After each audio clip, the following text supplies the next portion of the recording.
যে পাঙ্কাশ মাছ পছন্দ করে না, মূলত আমিও তারে পছন্দ করি না, হিসাব বরাবর। আজকে পাঙ্কাশ মাছ দিয়ে লতির তরকারি রান্না করেছিলাম, আর এটা খেতে আলহামদুলিল্লাহ অনেক মজা ছিল। তো কেমন রান্না ছিল সেটা তোলেন দেখাই। আসসালামু আলাইকুম, welcome back to my another blog. তো আপনারা কেমন আছেন? আলহামদুলিল্লাহ আমি ছোটো মেয়ে ভালোই আছি। তো আসার সময় রুট থেকে এই যে 20 টাকা দিয়ে এই লতিগুলো নিয়ে আসছি। তো লতিগুলো আনার সময় লতিগুলো কাটার পাইতেছিলাম না, কারণ 3 দিনের 4 দিনের মনে এই লতিগুলো বাসি পচা ছিল, যার কারণে লতিগুলো কাটতে অসুবিধা হয়েছিল। তারপর লতিগুলো কাটতে নিলাম, লতা কাটা ইন্দা শেষ হয়ে গেলে তারপর কয়েকটা আলু কাটতে নিব। লতা আর আলু একসাথে মিক্সার করে তারপর মূলত ফ্রিজ থেকে মাছ নিয়ে আসি। মূলত আজকে পাঙ্কাশ মাছ দিয়ে লতা আর আলু দিয়ে রান্না করবো। তো লতা আর আলু দিয়ে পাঙ্কাশ মাছের যে ফ্যাটগুলো আছে, তেলগুলা, ওইগুলো রান্না করলে কিন্তু খুব বেশি আমার কাছে টেস্ট লাগে। তার কারণে আজকে ওরকম একটা রান্না করব। আর জন্য লতা আর এই আলুগুলোকে ভালো করে পানি দিয়ে ওয়াশ করে নিলাম। আর এদিক দিয়ে পানি দিয়ে সবগুলো ওয়াশ করা নেওয়া শেষ হয়ে গেলে তারপর লিয়ে চুলা পারে চলে গিয়েছিলাম।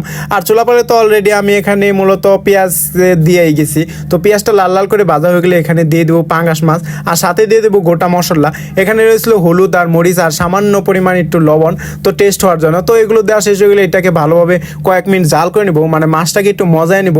তো এদিক দিয়ে মাছটা মজানি কিংবা কষানি হয়ে গেলে মূলত এখানে আমার এখন সেই যে কেটে রাখা আলু আর লতাগুলো ছিল সেগুলো এখন দিয়ে দেবো। আর আলু আর এই লতা একসাথে মিক্সার করে এই পাঙ্কাশ মাছ দেওয়া যদি রান্না করা হয় সেটা কিন্তু বেশি ভালো লাগে। বেশি ভালো লাগার কারণ হলো গিয়ে এই পাঙ্কাশ মাছের যে ফ্যাট থাকে সেই ফ্যাটগুলো এইটার ভিতরে ঢুকে একদম জুসি হয়ে যায়, যার কারণে আমার বেশি খুব ভালোই লাগে। আর পাঙ্কাশ মাছ তো আমার খুব বেশি ভালো লাগে। পাঙ্কাশ মাছ যারা ভালোবাসে তারা কিন্তু হাত তুলতে পারেন। তো আমার কাছে খুব বেশি পাঙ্কাশ মাছ ভালো লাগে। তো পাঙ্কাশ মাছ দিয়ে আর লতি দিয়ে তরকারিটা রান্না করতেছি।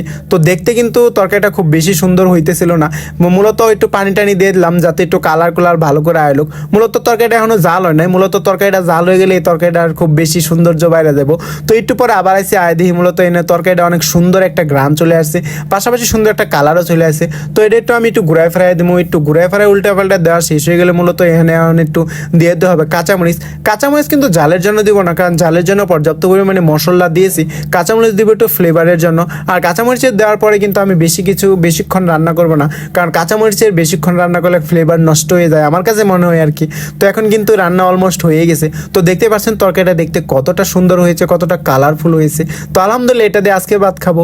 তো অফিস শেষে এগুলো নিয়ে তারপর গোসল টোসল সাইরা চলে আসি। মূলত এখন আমি ভাত বাড়ি নিছি, এদিক দিয়ে আমার তরকারি বাড়ার পালা।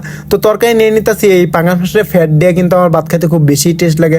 আর সেটা যদি লতা কিংবা আলুর তরকারি হয় সেটা তো আরও বেশি মজা লাগে। তো এভাবে একটু করে তরকারি নিয়ে নিলাম, আর সাথে একটু ঝোলও নিয়ে নিলাম। আর ঝোল নিয়ে এলে কিন্তু এই ঝোলের সাথে ভাত মাখিয়ে লতা দিয়ে মুখে দিলে অন্যরকম একটা টেস্ট হয়। আর লতা দিয়ে ভাত খেলে কিন্তু ভাত চাবাতে হয় না, ভাত খালি দপর গিললেই হয়। তো কেমন ছিল আমার ভিডিওটা সেটা কিন্তু জানাবেন। আলহামদুলিল্লাহ আজকের খাবার খুব বেশি টেস্ট ছিল। লতা আমার ফেভারিট খাবার, সেই সাথে পাঙ্কাশ মাছ তো আমার খুব প্রিয় খাবার। যে পাঙ্কাশ মাছ পছন্দ করে না আমিও তারে পছন্দ করি না। তো এটাই ছিল আমার আজকের ভিডিও। কেমন লাগলো সেটা জানাবেন। যদি আমার ভিডিওটি ভালো লাগে অবশ্যই লাইক করেন, শেয়ার করবেন। আপনারা কিন্তু ফেসবুকে প্রচুর পরিমাণে আমাকে সাপোর্ট দিবেন, কারণ অলরেডি ফেসবুকে কিন্তু আমি সেটা পেয়েছি। Tata, bye bye.